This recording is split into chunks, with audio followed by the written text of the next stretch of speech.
अब हम किरण आरेख को बनाएंगे, क्योंकि हमें कुछ महत्वपूर्ण किरणों की जानकारी प्राप्त हो चुकी है और यह टॉपिक एग्जामिनेशन के दृष्टिकोण से काफ़ी महत्वपूर्ण है। अक्सर यहाँ पर क्वेश्चन आते हैं तो इन्हें आप बहुत अच्छे ढंग से करेंगे। तो चलिए देखते हैं। ये केस क्या है कि वस्तु अनंत पर है। तो जब वस्तु अनंत पर है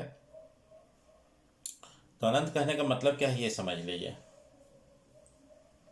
अनंत कहने का मतलब यह है कि इसका जो वक्रता त्रिज्या है उससे हजारों गुना दूरी पर है, तो उसे हम लोग अनंत कहेंगे।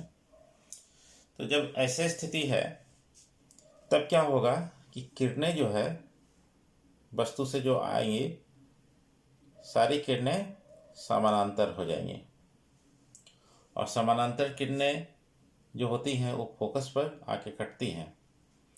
इसके कारण क्या होगा कि वस्तु का जो प्रतिबिंब बनेगा, ठीक है, जैसे आप जानते हैं कि मुख्य अक्ष के समानांतर किरण जब आएगी तो परावर्तन के पश्चात वो फोकस से होकर जाएंगे।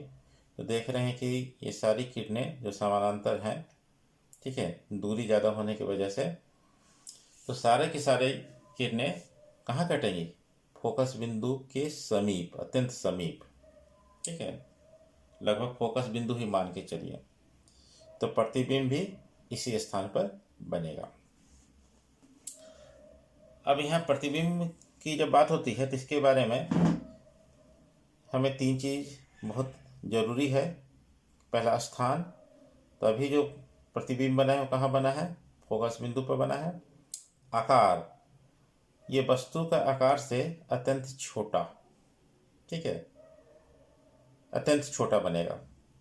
और जब एकदम अनंत पर रहेगा काफ़ी दूरी पर तो बिंदु के आकार का रहेगा, पता ही नहीं चलेगा कि उल्टा है कि सीधा। लेकिन अगर कि उसका थोड़ा भी साइज है तो वो क्या होगा कि उल्टा होगा, उल्टा, ठीक है, और वास्तविक होगा। वास्तविक क्यों है ये तो आप समझ रहे हैं कि किरणें परावर्तन के पश्चात आपस में कट रही हैं। ये पहला केस था, उम्मीद है सभी को समझ में आएगा। स्टूडेंट्स, इस स्थिति में वस्तु जो है वक्रता केंद्र से परे है। देखिए वस्तु है, ये वक्रता केंद्र है, यहाँ से परे है। तो परे का मतलब हो सकता है क्या? जैसे कि वक्रता केंद्र है ना, तो वक्रता त्रिज्या का दुगना तिगुना चौगुना, मतलब उसके कंपेरेबल है, तुलनात्मक रूप से उसकी दूरी है, काफ़ी दूरी पर नहीं है। तो ऐसी स्थिति में क्या होगा कि एक तो रे ले लेंगे उसके शीर्ष से मुख्य अक्ष के समानांतर। तो इसके बारे में हम लोग चर्चा किए थे कि यह परावर्तन के पश्चात फोकस बिंदु से होकर जाएगी और यहीं पर से एक दूसरा जो है सो किरण ले लेंगे जो फोकस बिंदु से होके जाती है। तो इसके बारे में भी हम लोग जानते हैं कि जो किरण फोकस बिंदु से होके जाती है वो मुख्य अक्ष के समानांतर हो जाती है। तो ये दोनों देखिए इस स्थान पर कट रही है। तो ये जो प्रतिबिंब बना है कैसा बना है? उल्टा बना है।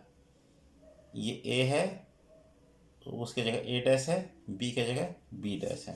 तो ये जो उल्टा प्रतिबिंब बना है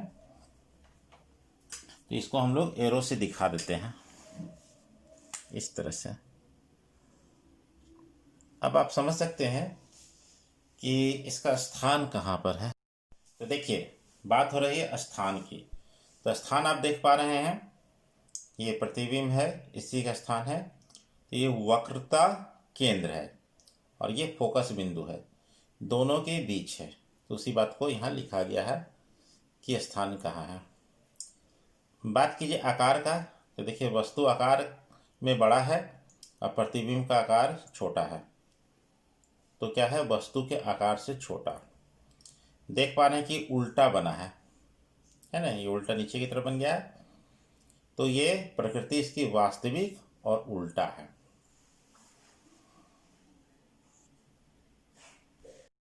स्टूडेंट्स, इस स्थिति में देखिए कि वस्तु कहाँ पर है, ठीक वक्रता केंद्र पर है। तो वक्रता केंद्र पर 3 बिंदु है, C वक्रता केंद्र, B मतलब कि वस्तु का निचला हिस्सा, मतलब हम कह सकते हैं वस्तु का ये शीर्ष है तो ये पाद, बी डैश, बी डैश क्या चीज होता है, प्रतिबिंब का पाद, और ए डैश होता है प्रतिबिंब का शीर्ष। यहाँ 3 चीज है, सी है, बी है और बी डैश है। इसको क्लियर करना जरूरी था। तो देखें कि इस स्थिति में प्रतिबिंब बनाने के लिए हम लोग 2 किरण को लेंगे। कौन सा, एक ले लिए मुख्य अक्ष के समानांतर जो परावर्तन के पश्चात फोकस से होते हुए गया इस तरह से। दूसरा जो है शीर्ष से ही फोकस से होते हुए जाता है और वो परावर्तन के पश्चात मुख्य अक्ष के समानांतर हो जाती है, ठीक है, और दोनों किरणें ए डैश पर कटती हैं। तो इस तरह से हमारा प्रतिबिंब बनता है। अब जानते हैं कि परावर्तन के पश्चात किरणों के कटने से प्रतिबिंब बनता है, वास्तविक प्रतिबिंब की जहाँ तक बात है। अब इस प्रतिबिंब के बारे में देखते हैं स्थान। तो स्थान कहाँ है, देखिए इसका जो वक्रता केंद्र है वही स्थान है। आकार, यह वस्तु के आकार के बराबर है, यानी कि ए बी बराबर ए डैश बी डैश। प्रकृति की बात है तो वास्तविक है। वास्तविक जानते हैं क्यों है, क्योंकि वास्तव में किरणें परावर्तन के पश्चात कटी हैं।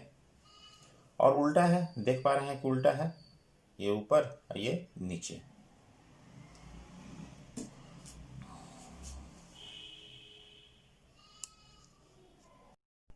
देखिए इस स्थिति में वस्तु कहाँ है, वस्तु इस जगह है।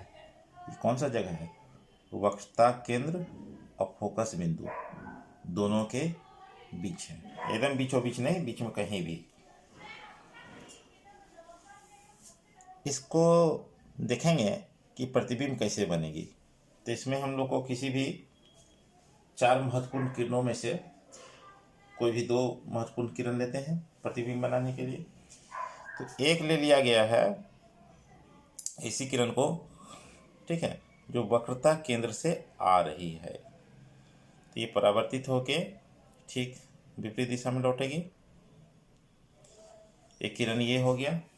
दूसरा जो है लिया गया है वैसी किरण को जो फोकस बिंदु से पार कर रही है। ये परावर्तन के पश्चात मुख्य अक्ष के समानांतर हो जाएगी। दोनों किरणें कटेगी कहाँ पर, सी से परे, सी के बाद। ये आपका प्रतिबिंब बन गया।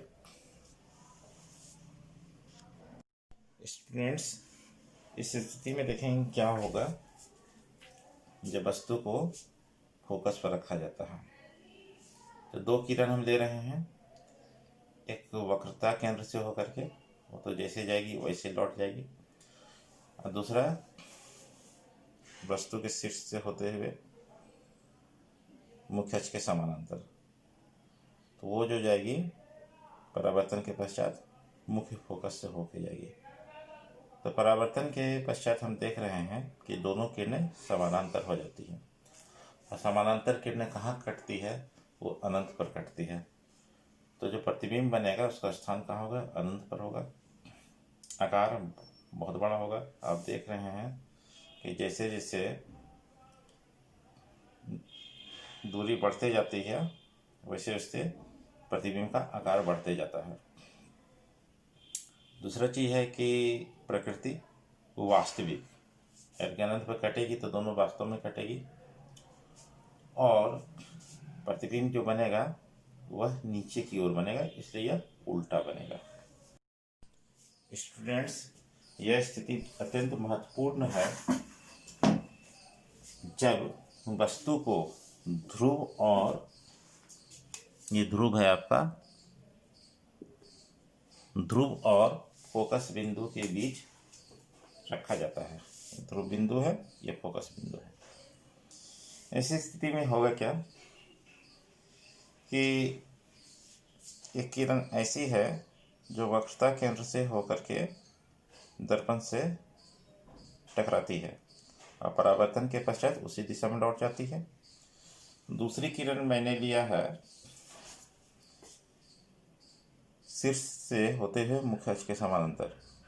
इसके बारे में भी हम लोग जानते हैं कि परावर्तन के पश्चात ये फोकस बिंदु से होकर गुजरेगी। अब ये दोनों किरणें कभी कटेगी नहीं, क्योंकि दोनों के गैप जो है, दूरी जो है, बढ़ती जा रही है। ठीक है, जब ऐसा होता है तो ये किरणें दूसरी ओर कटती हैं।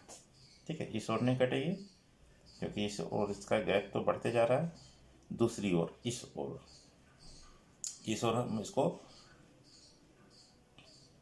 तो ले नहीं जा सकते हैं। ठीक है, तो दोनों इस जगह पर कटती हुई प्रतीत होगी। ठीक है, तो ये जो प्रतिबिंब बना है ये काल्पनिक बना है। क्यों?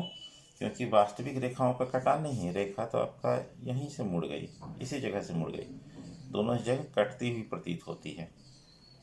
ठीक है, तो आप देख पा रहे हैं कि ये जो है प्रतिबिंब दर्पण के पीछे बना है, आकार में वस्तु के आकार से बड़ा है, और इसकी प्रकृति आप करके आप देख रहे हैं तो ये काल्पनिक है। जैसा कि अभी हम चर्चा किए कि यह जो है रेखाओं के वास्तविक कटान से नहीं बना है और यह सीधा है। ठीक है, यह जो है सो बहुत महत्वपूर्ण स्थिति है।